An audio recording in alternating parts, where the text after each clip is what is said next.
Nako, breaking news, Saldico, nawawala di umano ang affidavit nito at mga ebidensya. Ayon dito kay Eric Celis. At dito maalala natin, ayon din kay Eric Celis, na sinabi ni Saldico sa kanyang Facebook page na pinost niyan mga nakaraang taon pa na nanganganib ang kanyang buhay. At dito maraming concern po kay Saldico. Hindi lang po mga DDS kundi sambayan ng Pilipino, no? Huwag natin pagpalagay na porket si Saldi, mga DDS, kinakampihan si Saldico. Hindi kinakampihan. Gusto nilang malaman si Saldico na malaman ang totohanan at kaya gusto nilang maingatan si Saldico. Hindi porket sinabi mo kay Saldico maingatan, teka muna, bakit kayo mga loyalista ayaw nyo maingatan si Saldico? Bakit gusto nyo mag-imbestigahan si Saldico? Ano meron? Gusto mo isisi kay Saldico lahat ng kasalanan? Ikaw ba ang chairman ng appropriation ka? Makakagawa ka ba ng sarili mong kasalanan lang? Ibig mo palang sabihin, ikaw chairman ng appropriation, nandun ka sa gitna, lahat-lahat ng mga congressman, lahat ng opisyal ng gobyerno, doon ka, makakagawa ka ng kalokohan, hindi na alam lahat? Ikaw lang nakakaalam sa sarili mo? Ang galing mo naman nun. Di ba? Ang galing mo naman. Ba? Para mo sinabi, sa gitna ng mall, sa mall, maraming tao, nag-ano ka doon, umihi ka sa sahig ng mall. Ibig ko pala sabihin, wala makakita sa'yo sa mall, kahit isa? Wala makakapansin sa'yo? Para ba gusto mong ganun gawin nyo? Gusto nyo palitawin si Saldico, siya lang may gawa ng lahat ng kasalanan na to? Wala siyang kasabwat? Napaka-imposibleng bagay niyan. Mapapelikula, mapascientifica, lahat ng explanation. Pag ikaw gumawa ng kasalanan at malawakang pera ang nakuha mo sa kaban ng bayan, may mga kasabwat ka. Ito yung inaalam ngayon kung bakit nag-iimbestiga at kung bakit gusto ni Senator Rodante Marcoleta na maimbestigahan. No? Ngayon, ito po, alam naman natin na si Saldico, mga nakaraang video, sinabi niya, nanganganib ang kanyang buhay. Batay yan kay Eric Celis, no? At napanood din natin na maaari na may mga lumalabas na mag-ingat ka. Sabi din ng ibang politiko yan dito sa Pilipinas, ng ibang individual na kilala sa Pilipinas na mag-ingat ka, Saldico. Bakit? Baka patahimikin. Sa setang patahimikin, di natin alam kung ano yung setang patahimikin. Pwedeng pigilan magsalita, di ba? Pwedeng hindi na pagsalitain, at pwedeng gurgurin. Di ba? Yan ang mga ibig sabihin yan . Kaya, eto, naglabas po ng itong video na to and nagsalita po si Eric, in-explain niya lahat dito. Tandaan nyo, maraming impormasyon din to, no? Eto po, painggan po natin ang kanyang paliwanag tungkol kay Saldico. Doon sa Prague, Czechoslovakia, no? Mga kababayan, kinansilan po last year, I think, or this year, January, ang passport ni Saldico ng Sandigan Bayan na nag-utos. At ito ay may kaugnayan sa kanyang pagtakas, no, pagtago, at pag-iwas na arestuhin siya ng korte at i-custody sa kasong graft, multiple counts, and malversation, which are non-bailable offenses na walang piyansang inirekomenda. Kaya nagtago at tumakas si Saldico sa Europe. Pero tumawid ito sa mga iba't ibang bansa, no? May France. Pero may mga lumabas na chismis na naman. Nahuli daw to, hindi daw ata ang administrasyon nakahuli, kundi yung Czech Republic yata, na tumawid sa ibang bansa na walang kakulangang papeles. No? Parang doon yata nagkaroon ng kaso, hindi sa admin, yun ang chismis. Hindi natin alam kung kumpirmado. May nagsasabi din po na napunta na nga ito ng Switzerland. At ngayon, ang update, mismo na si Marcos Jr. sa kanyang Facebook account, inanunsyo niya, no, kung sino man ang nag-handle nito ng admin para sa kanyang Facebook account, the other night, na si Saldico was indeed arrested in Prague, Czechoslovakia, dahil wala siyang travel documents. At nang i-check ang kanyang travel documents, expired na siguro, no? Pati siguro ang kanyang Portuguese passport na sinasabi, baka nagpaso na rin at hindi na renew. Yan, kaya siya umiwas siguro sa Portugal dahil parang nararamdaman na rin ni Saldico na maiipit na siya doon sa lugar na yon. Kasi ang last known na monitoring kay Saldico, nasa Portugal siya. Sakop pa rin ito ng European Union. Ngayon, tumawid siya siguro, patalon-talon siya sa mga iba't ibang bansa. Maraming reaksyon, na pabalikin na siya, pinmadaliin na, pero bago bumalik, kailangan mag-execute na siya ng executive deposition o omnibus affidavit. Isasalaysay niya na lahat. Kayong mga loyalista, maputol ka saglit ha. Papalala ko lang. Kayong mga loyalista, kayo mga pinklawan. Kayong mga pinklawan, nagmamasid na nga lang kayo, makasano kayo eh. Kayong mga loyalista, ito ano ko sa inyo, ito sabihin ko sa inyo ha.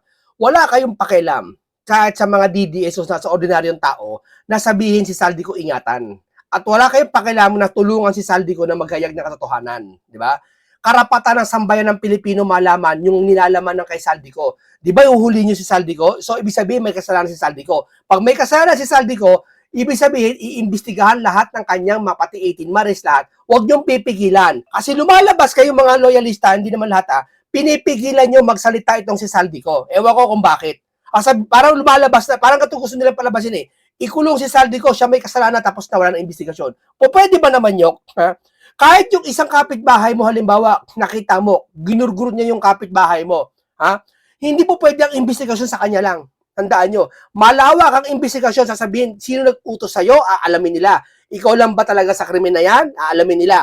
Sino ba talaga nagplano nito? Ganyan po ang investigasyon. Hindi yung pag nakita mong ginurgurot niya, siya na lang yun. Hindi po ganon. Lalo na ang kwentong ito kung saan malawak ang korupsyon to. Hindi ito nawala ng 1 milyon lang o 125 milyon lang katulad ng kay Sara Cuno. Ha?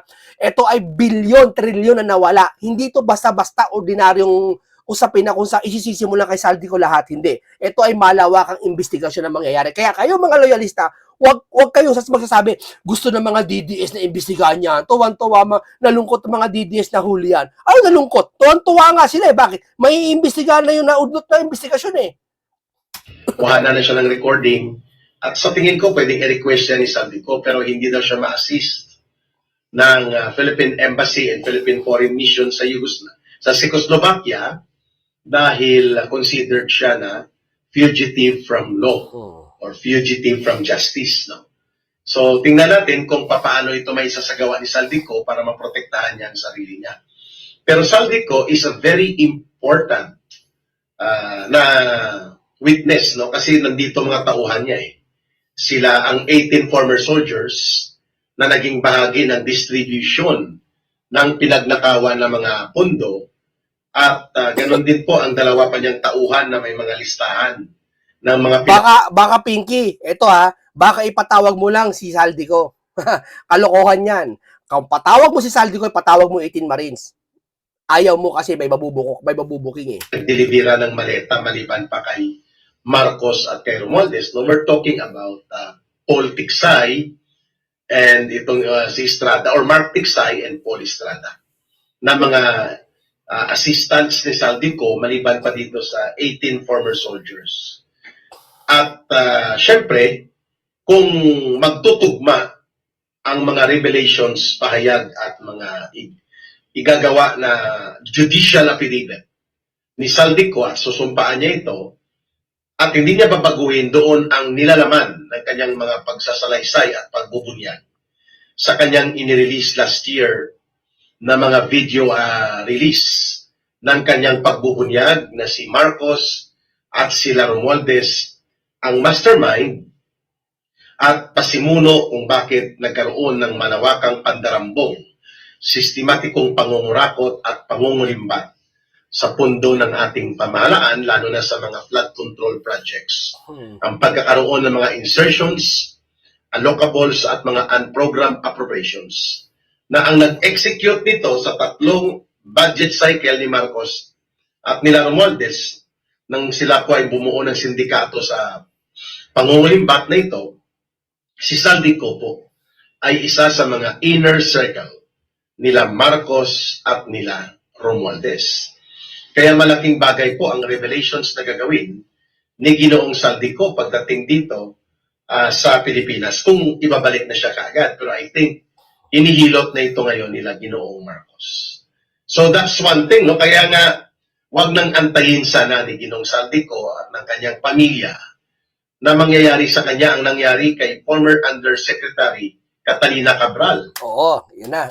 Bigla na lang namatay, nagpakamatay daw o patay na. Ako ito sa akin lang hindi ako naniniwala yun eh. Nagkusang dinilit niya sarili niya eh. Hindi ako naniniwala dinilit niya sarili niya. Tandaan niyo. Napaka-imposibleng bagay na yan. Pinakita lang siguro yung video maaaring hawig niya. Hindi ko alam, baka planado, hindi natin alam. may nagplano. Hindi natin pwedeng sisihin ang administrasyon nagplano nun. May mga tao na ayaw madamay nagplano nun. Tingin ko, madali lang planuhin nyo para ka lang gumagawa ng pelikula nun eh. Nakakapagtaka kasi, kaya ka bumuo ng ganung pagdududa ang tao, hindi kailanman nakita si Cabral sa burol. 'Di ba dapat usually kadalasan nangyayari pag namatay ang isang opisyal, lalo na ang tagal niya sa USEC ng diyan sa budget na 'yan, sa planning yata kay Cabral. Dapat dinalo man lang siya sa burol, 'di ba, ng presidente o sino mang opisyal. Kaso wala nang gano'n nangyari. Hindi ko wala. Off lahat ng media, hindi makadalo siguro sa bahay, pinagbabawalan siguro ng ang media makapasok, 'di ba? Kaya duda eh. Pasensya na kayo, duda ang sambayan ng Pilipino, no? Wala na. Si UC Cabral po ang may hawak ng mga projects, ng mga implementation for the last 3 years, 2023, 2024, and 2025. Even sa unang bahagi ng 2026, no, mga kababayan. No? Nagpapakita na si UC Cabral po ay may hawak ng mga files ng buong bansa dahil sa kanyang pagiging trusted na tauhan ni Bunuan at nila Romualdez tungkol sa mga pagpapatupad ng mga insertions, projects, allocables, at iba pang mga kinulimbat na proyekto na ginawan po ng kwento, ng accomplishment, magkanong pondo, sino mga kontraktor ang kinuha na nito at sana ibigay. Ayon, bigla na lang pong namatay o patay na si UC Cabral, no, mga kababayan. At wala nang balita at kwento tungkol sa kanya. Yan din po ang may possibility na mangyayari kay Ginoong Saldi. Nako, grabe. Wag naman sana. Nakakakilabot na video na nilabas ni Ka Eric Celis. Nakaka-alarma to. Lalo na kung hindi siya magkikipag-cooperate kila Marcos at kila Romualdez. Matatandaan natin na si Ginoong Saldico po ay nagdeklara mismo na natatakot siya sa kanyang buhay kung kaya pinalabas niya na nagpapagamot siya sa abroad, pero actually tumakas siya. Pinagbantaan siya ayon sa kanyang personal video release. Ayan narinig nyo si Saldico mismo nagsabi, nagugurgurin siya, pinagbantaan siya. Ano nang alin? Sino? Nababarilin siya ni Martin Romualdez. Nako, babarilin. Delikado to. Siya may sabi nun Kapag nagsalita siya at kanyang ibinunyag ang mga nalalaman niya tungkol dito sa kung paano pinagkakitaan. Bantayan to kahit sa airport. Mahirap na. Bantayan to pag nakauwi to. Pati dadaan na ito, tignan. Ang pangungulimbat at ang mga pagnanakaw at pangungurakot nila Marcos at Romualdez. Of course, Saldico benefited also. Hindi niya lang inaamin, hindi niya sinasabi. Siya nga ang tagapagkatay ng budget. Siya po ang tagapag-assign, tagapagbenta ng mga budget, tagapagpatiga. Kaya may mga maleta. Kasi si Saldico po ang naging bodigero, warehouse man nila Marcos, maliban pa sa pagiging executor ng kanilang sindikato. Si Saldico po ay nasa inner circle ni Marcos at nila Romualdez. Kung ang pag-uusapan po ay ang pagpapatupad, ang pagsasagawa ng operasyon sa sindikato na paano nakawin ang mga... Huwag po kayo mag-alala, mga kababayan. Pag ito po, Blue Ribbon pa naman chairman, Blue Ribbon chairman to si Pinky. Pero tandaan nyo, part pa rin ng pagiging Blue Ribbon sila Senator Rodante Marcoleta at si Senator Amy Marcos. At ang iba pa. No? Iba kasi sila doon, takot na ata magsalita Ayaw nila maging kalaban sila ng ibang tao ng ibang si Senator Marcoleta lang pag-asa ng bayan. Kaya ito, kung sakali mauuwi si Saldico, hindi natin alam kung 1 linggo from now o 1 buwan o ilalakarin pa ng gobyerno natin na pauwi si Saldico dito na isa lang ito i-open kagad sa Blue Ribbon. Huwag nang patagalin dahil kung patatagalin pa to sa kanyang bahay, marami pwedeng mangyari. Katulad ng kay Cabral. Walang nakakaalam nung nangyari kay Cabral. Biglaan yun. Diba? Isang gabi, natutulog tayo, kinabukasan wala na si Cabral. Diba? Dapat mapatawag ni Senator Dante Marcoleta yun, diba? Pinupush ni Senator Dante Marcoleta na ipatawag yun. Na talagang kakausapin. Ngayon, ang nangyari na wala na, di ba? Hindi natin mahahabol na 'yon. Ngayon, ito kay Saldico, kaya gusto ni kaya poporma dito, ang poporma talaga dito walang iba kundi si Senator Dante Marcoleta. Walang ibang poporma dito, tandaan niyo. Sino? Mag-isip kayo. Walang ibang poporma dito at lalaban kay kundi si Senator Dante Marcoleta lang.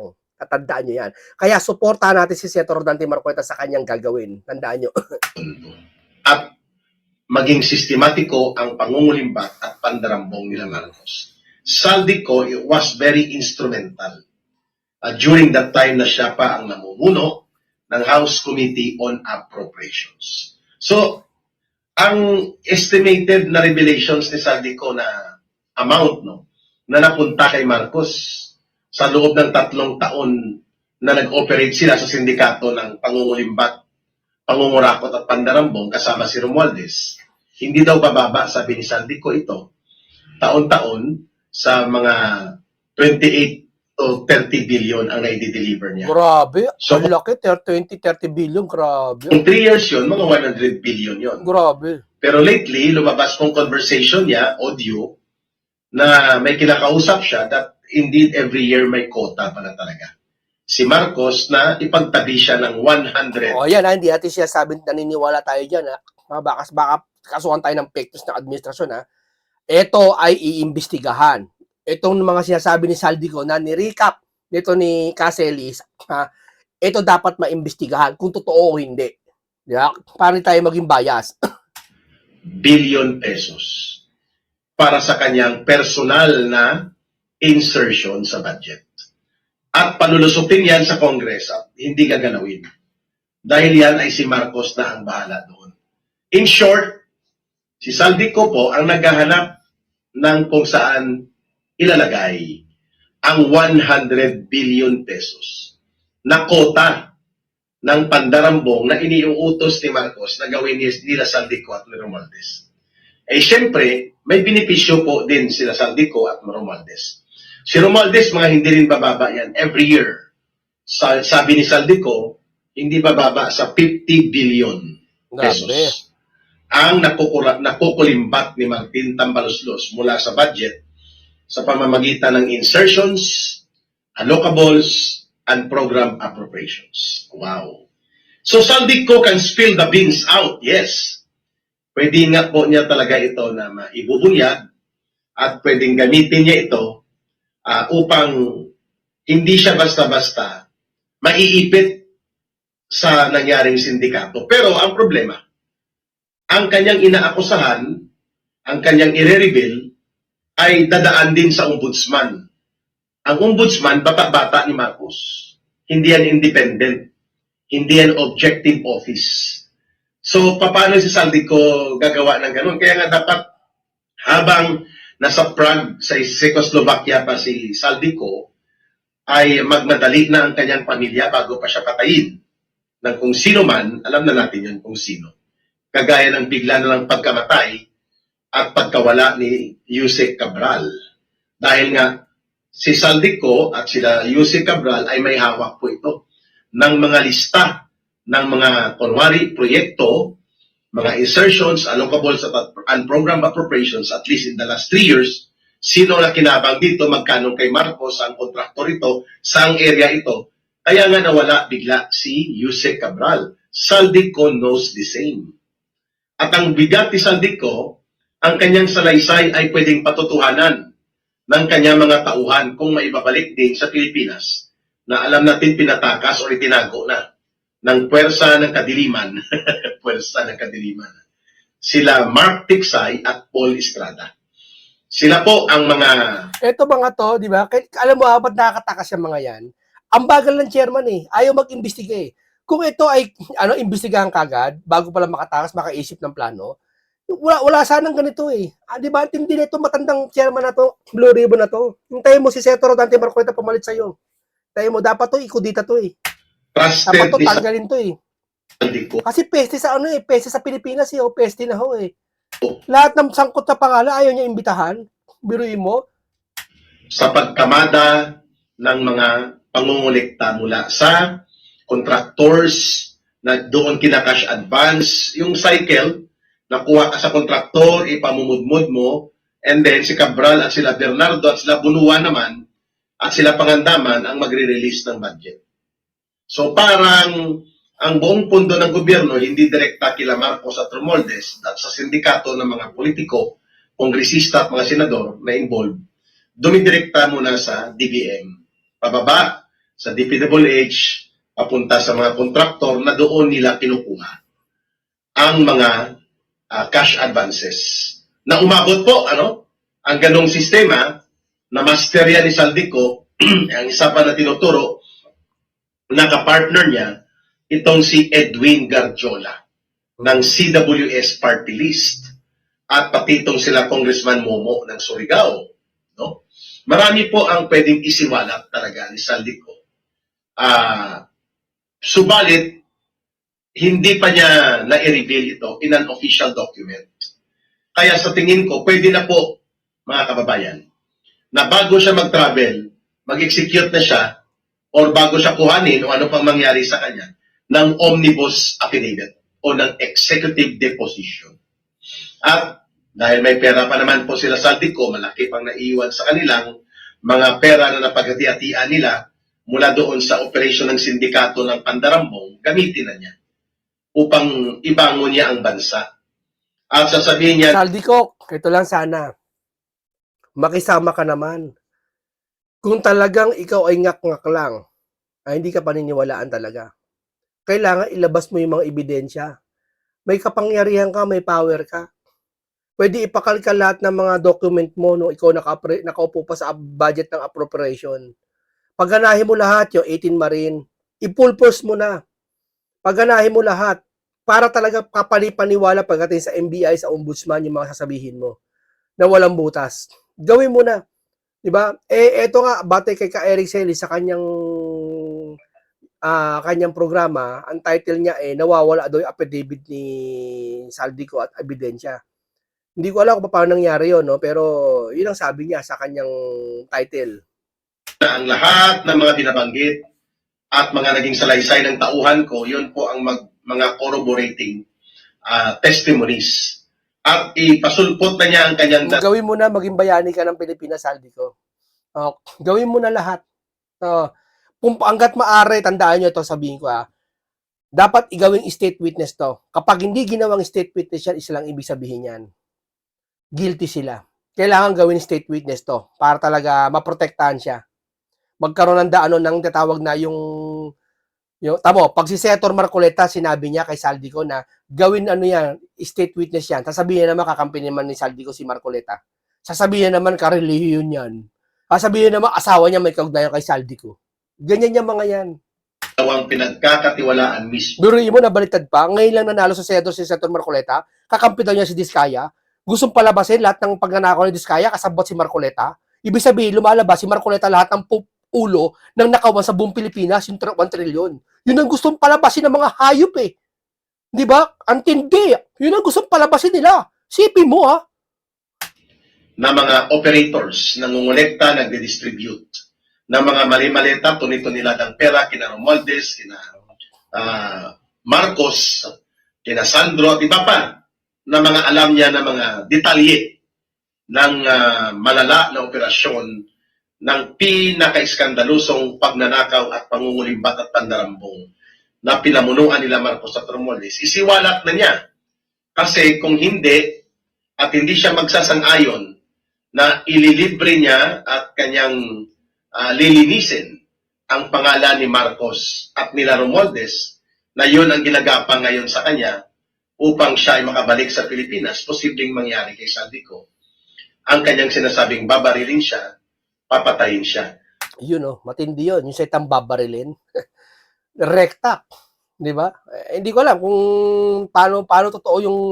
Hindi ati alam kasi mangyayari pa lang yun Hindi pa nangyayari babarilin talaga siya Hindi ati alam Pero mag-ingati na. At mayroon siyang itinuro na ang nagbanta sa kanya nito, according to his own personal video release of revelations, sila Martin Romualdez. Pinangalanan niya ni Saldico. So sana po, ang konsyensya at ang tatag ng loob at ang natitira pang pagmamahal, kahit ilang pulgada lang, sa puso ni Saldico para sa kanyang bansang Pilipinas at sa kanyang mga kababayan. Saldico, nagkikiusap kami sa'yo. Ikanta mo na lahat. Total naman, pag di mo kinanta, mapapasama ka rin Ikanta mo na ngayon. Baka gawing state witness ka pa, mapawalan sala ka. Tapos isoli mo lahat ng pera kung may natitira kang pera o nasa vault ba lahat, nasa bangko mo, isoli mo lahat ng pera. Mapapatawag ka sa sambayan ng Pilipino. ay bago pa siya lagutan ng hininga at palalabasin na aksidente, nagpakamatay siya, Yun ang mahirap. isalaysay at isiwalat na niya. At huwag siyang pumayag na gagamitin siya nila Marcos at Romualdez sa katarantaduhan nito na palalabasin na siya ay napilitan lamang na ituro si Marcos at si Romualdez, pero ang totoo, ang operations nila ay sila-sila lang. Maniniwala kaya ng taong bayan doon? That's another question. Malabo. Pero mas paniniwalaan ng taong bayan at tatanggapin ng mga mamamayan at ng mga susunod pang henerasyon kung talagang ikukwento na lang ni Saldico. Ang nauna na niyang mga video revelations, paninindigan niya ito kasi yun naman ang tama at totoo at ilalahad niya at ibubuhos ang lahat ng pwede niyang isalaysay na detalye in his capacity bilang bahagi dati doon sa malaking sindikato na pinamunuan nila Marcos at nila Romualdez. Hindi po tayo nawawala ng pag-asa. We will hope and we will pray that the miracle of God will touch Saldico. Total, nahuli ka na, ipit at gipit ng kalagayan mo, pati ng pamilya mo. Lubos-lubosin mo na ang pagbabago ng iyong loob at kaisipan at ng pagbawi mo ng kasalanan mo. At pagsisisi, redemption of yourself for the country by telling all the truth na nandyan po sa iyo, Saldico. At alam po ng taong bayan, mas kapanipaniwala kung ikukumpara sa pagtatanggi at pagkukunwaring inosente si Marcos at si Romualdez, mas kapanipaniwala ka sa kay Buhing Rimulya, mas kapanipaniwala ka Oo, doon sa mga tagapagtanggol ni Marcos chairman ng appropriation eh. Ikaw ba naman, chairman ng appropriation? at nila Romualdez. Ituro mo na. Dahil alam naman po ng taong bayan na hawak mo ang maraming impormasyon na talaga namang Higit pa to kay Cabral, tandaan nyo. Higit pa to kay Cabral. Etong si Saldico. magbubunyag, magdidiin at magpapatibay Sasabihin naman to mga to, yung mga didilis, naniniwala kay Saldi. Tamo to mga to. Yan yung gagawin ng mga yan. Yan ang naratibo ng mga yan. Hindi nila paniniwalaan si Saldico pag umamin. Tatandaan nyo. Tignan nyo. ng pananagutang kriminal nila Marcos at nila Romualdez through your revelations. Bakit? Dahil ikaw po, Saldico, ay nasa inner circle.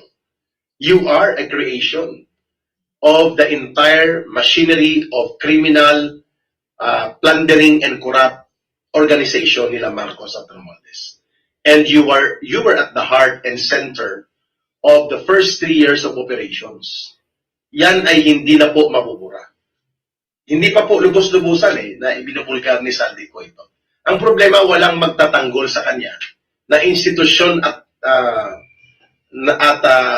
mga otoridad dahil kontrolado nila Marcos at Romualdez at nagiging bahagi ng pagko-cover up at ng panggigipit.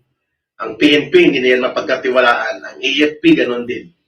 Ganon din po. Sana si Saldico, no?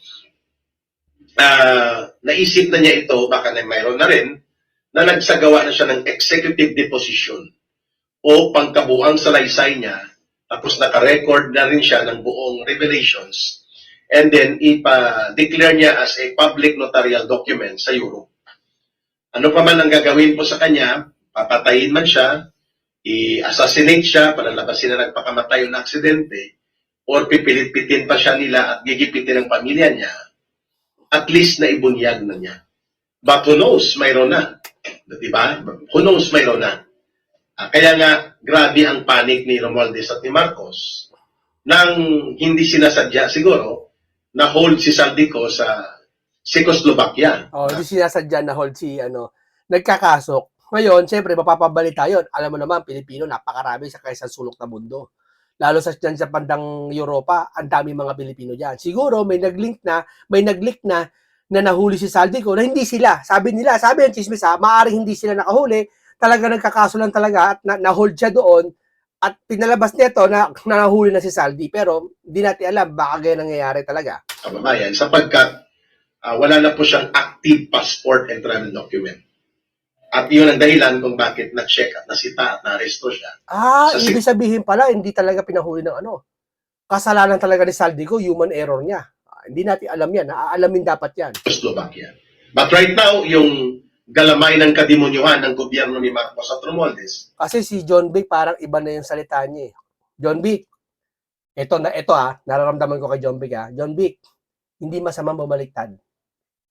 Alam namin loyal ka sa Marcos. Pero sa sambayan ng Pilipino, John Vic, kung gusto mo mahalin ka ng sambayan ng Pilipino, hindi namin sinasabing bumaliktad ka.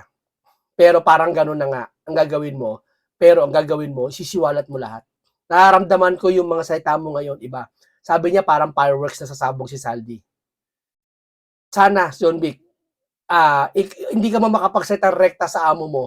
Sana yung ibang tao, payagan mo magsalita. Mamagitan ka. Sana, mamahalin ka ng taong bayan. gumagapang na ito. Kung papaano nila babalik ta rin at sasamantalahin ang gipit na kalagayan ngayon ni Saldico para gumawa ng kwento kagaya ng another parang Ramil Madriaga, Picoy story. But that cannot be simply passed on to the people. Ayun. Abangan po natin ano po ang mangyayari sa susunod na mga araw o hinggil po dito sa possibility na si Saldico ay magbubunyag na ng lubos-lubusan. Hinggil sa kriminal Parang dito lumalabas Saldico magsasalita na. Yan ang mahibaga na dyan. na operations ng sindikato nila nung siya'y kasabwat sa buong pangloob at pamunuan ng sindikato ng pangungulimbat at pangungurakot at pandarambong sa pundo ng gobyerno na dinisenyo nila Marcos at nila Romualdez at si Saldico kasama po sa pagpapatupad sa loob ng 3 taon. Okay, maraming salamat. Hanggang dito lang po tayo. Talagang sana maingatan si Saldico at sana, Saldico, makisama ka na para tapos na lahat ng issue to. Para ang issue na lang itong inululuto nila na kay Sara Duterte. At yun, madali na lang yun. No? Maraming salamat sa makabuluhan talakayan. Paalam po sa inyong lahat.